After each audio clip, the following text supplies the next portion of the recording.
আরও উপস্থিত আছেন ৬ নং নোয়াখালী ইউনিয়নের সম্মানিত দায়িত্বশীল বৃন্দ, ওয়ার্ড দায়িত্বশীল বৃন্দ এবং সামনে উপবিষ্ট সম্মানিত উপস্থিতি, আসসালামু আলাইকুম রহমতুল্লাহি ওয়া বারাকাতুহু।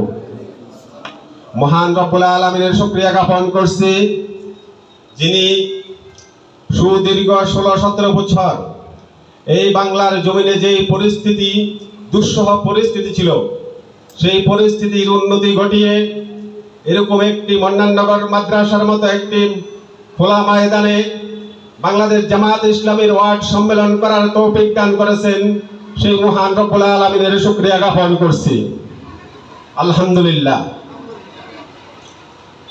সালাম এবং দরুদ প্রেরণ করছি হযরত মুহাম্মদ রাসূলুল্লাহ সাল্লাল্লাহু আলাইহি ওয়াসাল্লামের প্রতি এবং বদর, উহুদ, খন্দক থেকে শুরু করে আজ পর্যন্ত পৃথিবীর বিভিন্ন প্রান্তে যারা আল্লাহর জমিনে আল্লাহর দ্বীন প্রতিষ্ঠা করার জন্য তাদের জীবনের শেষ সম্বল উৎসর্গ করে শাহাদাতের অমীয় সুধা পান করেছেন, সেই সকল শুহাদায়ে কেরামের আত্মার মাগফিরাত কামনা করছি।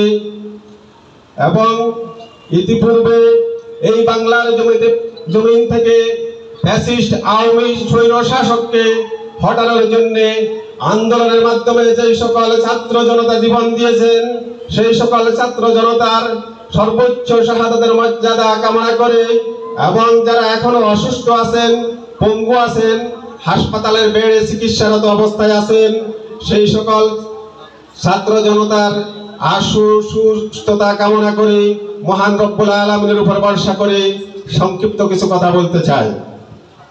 সম্মানিত উপস্থিতি, আপনারা জানেন আল্লাহ রব্বুল আলামিনের নির্দেশ হচ্ছে ইনিল হুকমু ইল্লা লিল্লাহ, একমাত্র হুকুমতের মালিক মহান রব্বুল আলামিন।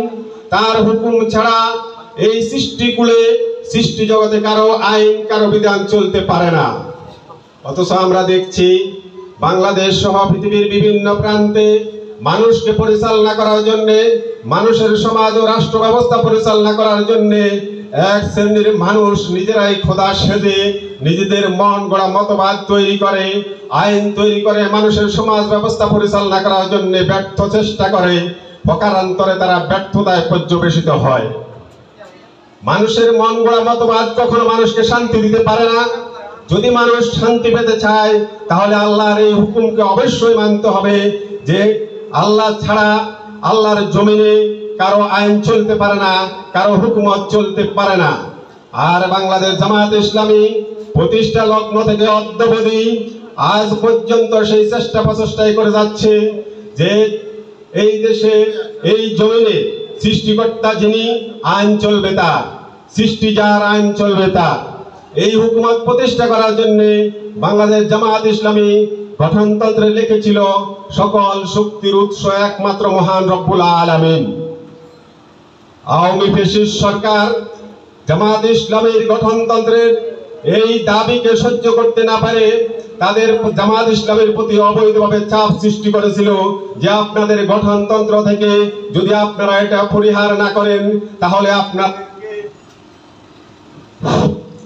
আপনাদের গঠনতন্ত্র থেকে যদি সকল শক্তির উৎস আল্লাহ এই শব্দ পরিহার না করেন তাহলে আপনাদেরকে নিবন্ধন বাতিল করা হবে। জামাত ইসলামী তাদের এই অবৈধ চাপে আপোষ করেন নাই। তারা বলেছিল যে সকল শক্তির উৎস জনগণ। জামাত ইসলামী মনে করে জনগণ কখনো সকল শক্তির উৎস হতে পারে না। সকল শক্তির উৎস যিনি সৃষ্টিকর্তা একমাত্র তিনি হবেন সকল শক্তির উৎস। জনগণ তো সেই স্রষ্টারই একটি সৃষ্টি মাত্র। তাই বাংলাদেশ জামাত ইসলামী যখন আপোষ করে নাই তখন তারা অবৈধভাবে জামাত ইসলামের নিবন্ধন বাতিল করেছিল। যখন তারা জামাত ইসলামের নিবন্ধন বাতিল করেছে তখন জামাত ইসলামী তাদের পথ থেকে এক বিন্দু সরে না গিয়ে সেই তাদের একই দাবিতে অটল ছিল এবং তারা আল্লাহর জমিনে আল্লাহর দ্বীন প্রতিষ্ঠা করার জন্য সর্বাত্মক চেষ্টা করে যাচ্ছে। অবশেষে তারা বিগত জুলাইয়ের 1 তারিখে জামাত ইসলামীকে চিরতরে নিষিদ্ধ ঘোষণা করেছিল। তারা চেয়েছিল জামাত ইসলামী নিষিদ্ধের মাধ্যমে বাংলার জমিন থেকে ইসলামী আন্দোলনকে চিরতরে বন্ধ করে দিবে। তারা পরিকল্পনা ষড়যন্ত্র করেছিল আল্লাহর জমিন থেকে আল্লাহর দ্বীনকে চিরতরে মুছে ফেলার জন্য আল্লাহ পরিকল্পনা গ্রহণ করেছিলেন আল্লাহর জমিনে আল্লাহর দিনকে বিজয় করার জন্য। 4 তারিখে তারা ছাত্র জনতার আন্দোলনের মাধ্যমে এই দেশ থেকে চিরতরে তারাই নিষিদ্ধ হয়ে গেছে। ওমাকারু ওমাকার আল্লাহু আল্লাহু খায়রুল মাকিরিন। তারা ষড়যন্ত্র করেছিল, আল্লাহ পরিকল্পনা গ্রহণ করেছিল। সকলের প্রতি উদাত্ত আহ্বান জানাচ্ছি, আসুন আপনারা জামাত ইসলামের ডাকে সাড়া দিয়ে আল্লাহর জমিনে আল্লাহর দিন প্রতিষ্ঠা করার জন্য ঐক্যবদ্ধ হয়ে কাজ করি। ওমা তাওফীকি ইল্লা বিল্লাহ।